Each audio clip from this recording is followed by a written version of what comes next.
75 seat plus அமைச்சரவை இடம் 5 ராஜ்யசபா. காங்கிரசின் முக்கோண ஃபார்முலா. கடுப்பான திமுக. 2026 சட்டமன்ற தேர்தலை முன்னிட்டு கூட்டணி தொடர்பாக திராவிட முன்னேற்றக் கழகத்திடம் காங்கிரஸ் கட்சி உறுதியான கோரிக்கைகளை முன்வைத்துள்ளது. கணிசமான பிரதிநிதித்துவம் கோரும் காங்கிரஸ் 3 விதமான ஃபார்முலாக்களை முன்மொழிந்துள்ளது. இதை கேட்டு திமுக தரப்பு அதிர்ச்சியடைந்துள்ளதாம். முதல்வரும் திமுக தலைவருமான மு.க.ஸ்டாலினை கடந்த 2 நாட்களுக்கு முன் சந்தித்தது காங்கிரஸ் குழு. தொகுதி பங்கீடு குறித்து பேசுவதற்காக முக்கிய ஆலோசனை கூட்டம் நடந்தது. கூட்டணி கட்சிகளுடன் தொகுதி பங்கீடு தொடர்பாக பேச்சுவார்த்தை நடத்துவதற்காக காங்கிரஸ் அமைத்த 5 பேர் கொண்ட குழு கடந்த புதன்கிழமை திமுக தலைமையகத்தில் முதல்வர் மு.க.ஸ்டாலினை சந்தித்தது. இதில் ஏஐசிசி பொறுப்பாளர் கிரிஷ் சோடங்கர், மூத்த தலைவர்கள் சூரஜ் ஹெக்டே, நிவேதித் ஆல்வா, தமிழ்நாடு காங்கிரஸ் தலைவர் கே. செல்வபெருந்தகை, சட்டமன்ற கட்சித் தலைவர் எஸ். ராஜேஷ்குமார் ஆகியோர் இடம்பெற்றுள்ளனர். இதில் ஏஐசிசி பொறுப்பாளர் கிரிஷ் சோடங்கர் ராகுல் காந்தியின் ரைட் ஹேண்ட் போல செயல்படுகிறார். இவர் ராகுல் காந்திக்கு மிகவும் நெருக்கம். இவர் ஸ்டாலினை தனியாக சந்தித்துள்ளார். ஸ்டாலினுடன் தனி ஆலோசனை நடத்தியுள்ளார். இந்த ஆலோசனையில்தான் அவர் முக்கியமான சில கோரிக்கைகளை வைத்துள்ளாராம். திமுக தலைமை அலுவலகத்தில் நடந்த இந்த 5 குழு சந்திப்பு மரியாதை நிமித்தமானது என தெரிவிக்கப்பட்டாலும் 2026 சட்டமன்ற தேர்தல் வியூகங்கள் குறித்தே முக்கியமாக விவாதிக்கப்பட்டது.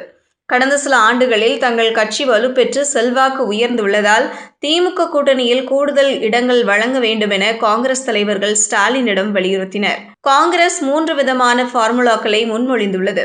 இதை கேட்டு திமுக தரப்பு அதிர்ச்சியடைந்துள்ளதாம். 75 சட்டமன்ற தொகுதிகள் அல்லது 40 தொகுதிகளுடன் அமைச்சரவை பதவிகள் அல்லது 30 தொகுதிகளுடன் 5 மாநிலங்களவை இடங்கள். இக்கோரிக்கை தமிழக அரசியலில் நிலை பெறவும் திமுக கூட்டணியின் மூலம் தனது இருப்பை பலப்படுத்தவும் காங்கிரசின் திட்டத்தை வெளிப்படுத்துகிறது.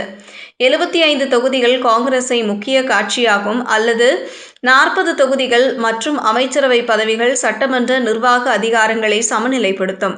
திமுக பெரிய எண்ணிக்கையை மறுக்கும் பட்சத்தில் 30 தொகுதிகளுடன் 5 மாநிலங்களவை இடங்கள் மாற்று திட்டமாகும்.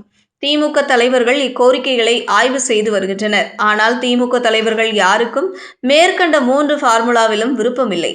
75 தொகுதிகள் வழங்குவது காங்கிரஸ் கட்சியின் ஆதிக்கத்தை பலவீனப்படுத்தும் என்று சிலர் கருத, அதிக இடம் கொடுத்தால் நாம் தனித்து ஆட்சியமைக்க முடியாது என்று நினைக்கிறார்கள். இக்கோரிக்கைகள் கூட்டணி இத்தகைய அழுத்தத்தில் நீடிக்குமா என்கிற விவாதத்தை தூண்டிவிட்டுள்ளன.